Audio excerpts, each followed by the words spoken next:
બહુ મહત્વનો. હે, બહુ મહત્વનું.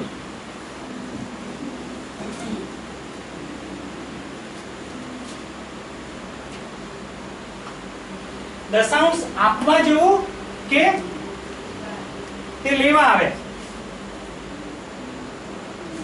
અત્યારની આપણી જે પરિસ્થિતિ છે ને એને ધ્યાનમાં રાખીને બોલશો નહીં. ઓકે, આપણી જે અત્યારની પરિસ્થિતિ છે એને ધ્યાનમાં રાખીને બોલશો નહીં. બાઇબલ તમને શું કહે છે? તમે બાઇબલ વિશે શું જાણો છો? કે બાઇબલ શું કહે છે? દશાંશ આપવા જેવું કે લેવા તે આવે? હે, આપવા જેવા છે. શ્યોર?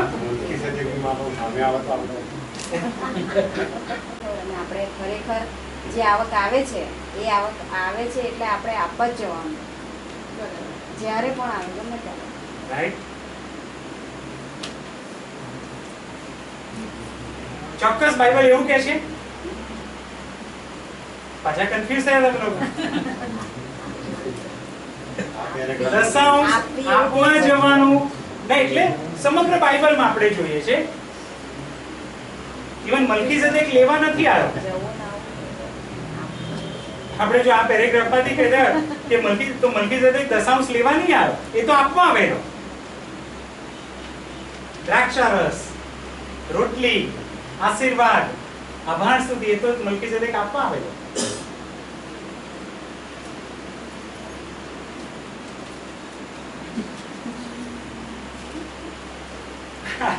આ જે અભ્યાસ છે ને કે દશાંશ આપવા જેવું કે તે લેવા આવે, બહુ મહત્વનું છે આપણા માટે. કેમ કે આ આપણો આપનારનો ઈરાદો બતાવે છે. ખ્યાલ આવે તમને? આપનારનો ઈરાદો બતાવે છે. નહેમ્યાનું પુસ્તક કાઢો.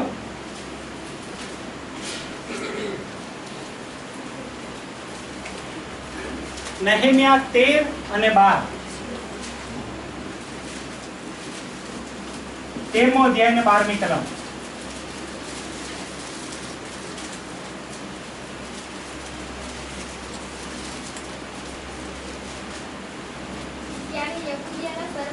એનું આપવા આવે છે. ઓકે, ના આ તો આપવા જ જાય. મને એમ કે અપાઈ દો. Okay please. ત્યારે યહૂદિયાના સર્વ લોક અન્નનો, દ્રાક્ષારસનો તથા તેલનો દશાંશ ભંડારમાં લાવ્યા. કોણ લાવ્યું? યહૂદિયાના સર્વ લોક. ઓકે, યહૂદિયાના સર્વ લોક શું કર્યું? યાજકોને લેવીઓને કીધું કે ભાઈ અમારા ઘરે આવજો અને લઈ જાઓ. બરોબર? શું કહે છે અહીંયા? યહૂદિયાના સર્વ લોક એમનો સગળો દશાંશ, બાઇબલ શું કહે છે? કયો શબ્દ વાપરે? લાવ્યા. ઓકે, લાવ્યા. યાજકો કે લેવીઓ દશાંશ માટે ઘરે ઘરે નતા ફરતા. દેવની જે યોજના હતી દશાંશ માટે કે દશાંશ આપનારે જેને આપે છે એના ત્યાં જવાનું. બરાબર? દુઃખની વાત શું છે ખબર છે? અત્યારે આપણી સમાજમાં એટલી બધી નાણાકીય હરીફાઈઓ ચાલે છે ને, સંસ્થાઓમાં અને બીજી બધી જગ્યાએ. એના લીધે ઈશ્વરનું જે શિક્ષણ છે ને એ ભૂલાઈ ગયું છે. ઈશ્વરના શિક્ષણ પાછળ, આપવા પાછળનો જે હાર્દ છે, જે ઈરાદો છે, એ આખો બદલાઈ ગયો છે. અને એને લીધે જાણે અજાણે ભલો આપણા જે આપનાર છે ને આપણા મન કેવા થઈ ગયા છે ખબર? એ તો આવશે ઘરે લઈ જશે. રાઈટ? હું સાચું કહું છું? આપણા ઈરાદા, આપણા મન સેવકો પ્રત્યે કેવા થઈ ગયા છે? એ તો આવશે, હવે એમનો ટાઈમ થશે ત્યારે. અમારા સેવકોની આ ભૂલ છે, હું સ્વીકારું છું. અમે સેવકોએ આ ભૂલ કરી છે, ઘરે ઘરે ફરીને આ કામ કરીને. જે બાઇબલની રીત નથી. સેવક ઘરે ઘરે ના ફરે, દેવ એનું પૂરું કરે. પણ અમે પણ ઈશ્વરના ગુનેગાર છીએ કે અમે બીજા લોકોને આવી રીતે શીખવાડ્યું છે કે અમે તમારા ઘરે આવીશું. આ નાણાકીય હરીફાઈ જે ઊભી કરેલી હરીફાઈ છે કે કોણ પહેલો સંસ્થાવાળો જઈને લઈ જાય. ના, ભલાઓ જે આપનાર છે ને એનો ઈરાદો એ તો જાણે યહોવાને અર્પણ કરે છે, એ ઈરાદાથી એને દશાંશ આપવાનો. યહોવાને એવું કહેવાય તું ઘરે આવીને લઈ જજે ને મહિનાના આખરમાં આવજે. ના, યહોવાને એવું ના કહેવાય. આ દશાંશ તો યહોવાને આપવાનો છે. ભલે એના સેવકને લેવીને કે યાજકને ઇસ્રાએલ આપતું, પણ ખરેખર તો એ કોને ઓફર કરે છે, અર્પણ કરે છે? દેવને. તકલીફ એ છે કે લેવીઓ શું ઘરે ઘરે ફરે? ના બનાવો. ઇસ્રાએલના સમયમાં મંદિરમાં એવી ઓરડીઓ બનાવવામાં આવેલી અથવા તો શહેરમાં એવી જગ્યાઓ રાખવામાં આવેલી કે આખું ઇઝરાયલ એમના દશાંશ ત્યાં લાવે. બરાબર? ચલો તમે વિચાર કરો કે જે લાવવાનું છે ને એની પાછળ લાવનારને શું શું કરવું પડે છે. આપણે થોડું વિચારીએ. માની લો કે અહીંયા આપણે 25 કિલો ઘઉં આપણે આપવાના છે અને પ્રભુના મંદિરમાં એક ઓરડીમાં આપણે લઈ જવાનું છે. કારણ દશાંશ તો લઈ જવાનું હોય તો મારે અહીંયાથી 25 કિલો ઘઉં લઈ જવાના છે. તો મારે શું કરવું પડશે? ચાલો, શારીરિક શ્રમ પહેલો તો, રાઈટ? શારીરિક શ્રમ ઉઠાવવો પડશે ને, બરોબર છે? કે કહે છે કે રિક્ષા આપણે એ સમયમાં વિચારીએ છીએ, રાઈટ? ગાડું. એનીવે, એટલે શારીરિક શ્રમ થયો કે નહીં? રાઈટ. પણ જ્યારે લેવીને કહે કે લેવી તું ઘરે આવજે ત્યારે એ ખૂણામાં બાચકો પડ્યું ભાઈ લઈ જજે. લેવીને શ્રમ કરવો પડે. રાઈટ. ઓકે, એટલે શારીરિક શ્રમ કરવું પડે, પછી એટલો સમય આપવો પડે, રાઈટ? પણ આપણે તો શું કે ભાઈ હવે સમય નથી, હો સમય નથી એટલે આઈ લઈ જજો તો એ સારું રહેશે. બહુ સાવધાન.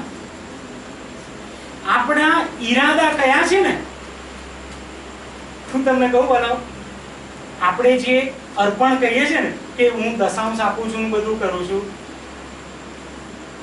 પ્રભુ ના કરે અને ન્યાયના દિવસે આપણને ખબર પડશે કે ખરેખર કેટલું ત્યાં પહોંચ્યું છે ને કેટલું નહીં પહોંચ્યું. કેમ કે ઈરાદા જ ખોટા હતા. અહીંયા ઈશ્વરે જે કરેલું ને એ શું કે આપનાર જાય ને તો એને બધી રીતે શ્રમ પડે, એને ટાઈમ આપવો પડે, ઊંચકીને જવું પડે. એ બતાવે છે કે એનો હોશ છે, આપવું છે મારે. એવું નથી કે ભાઈ તાર જરૂરત આઈને લઈ જજે, એ ઈરાદો જ નતો. ઈશ્વરે આખી જે આ દશાંશની યોજના કરી દે ને વાલાઓ, એમાં છે ને ઇસ્રાએલ જે આપનાર છે ને એનો ઈરાદો, એનો ઉમંગ, એ બધી બાબતો અહીંયા નોંધવી જોઈએ આપણે. હું આશા રાખું છું કે આપણે જે આપનાર છીએ ને આપણા ઈરાદા, આપણું વલણ જે લોકોને આપીએ છીએ ને એમના સંબંધી બહુ ચોખ્ખું કરવું જોઈએ આપણે.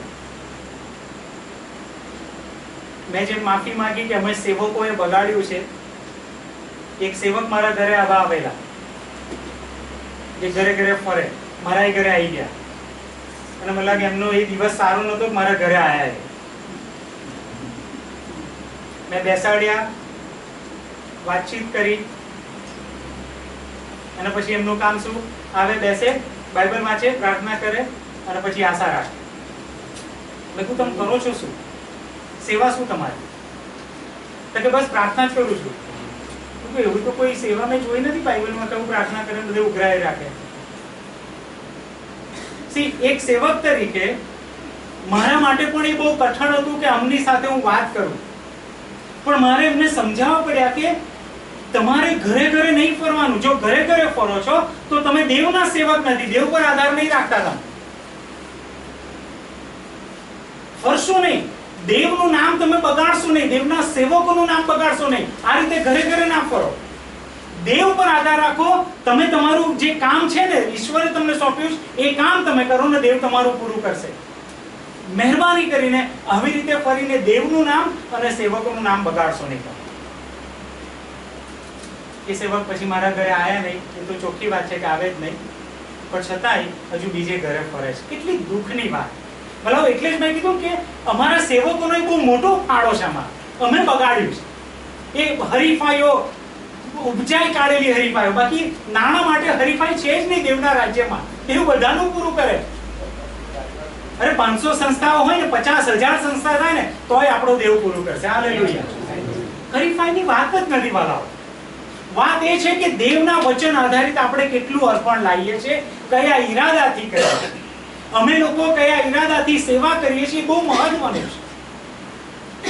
અહીંયા જ્યારે આ લોકોને ઇસ્રાયેલ પ્રજાને દેવે કીધું કે તમારે લાવવાનું, અને નેહેમિયાના પુસ્તકમાં બીજે બધે તમે જોજો એ લોકો લાવતા હતા. લેવી અને યાજક અને દેવના જે ભંડારો હતા ત્યાં એ લાવતા હતા. જે જગ્યા હતી શહેરમાં એ જગ્યાએ એ લોકો લાવતા હતા.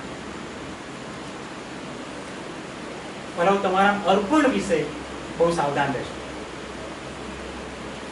આપણે બધા આવા નથી. કેટલાક લોકોનું જાણું છું કે એ લોકો એમનો સમય કાઢી ઘરે આવે છે અને સેવકોને આપે છે કે સેવક આ તમારા માટે છે. અને જ્યારે આપે ને ત્યારે એમનો ભાવ કેવો હોવો જોઈએ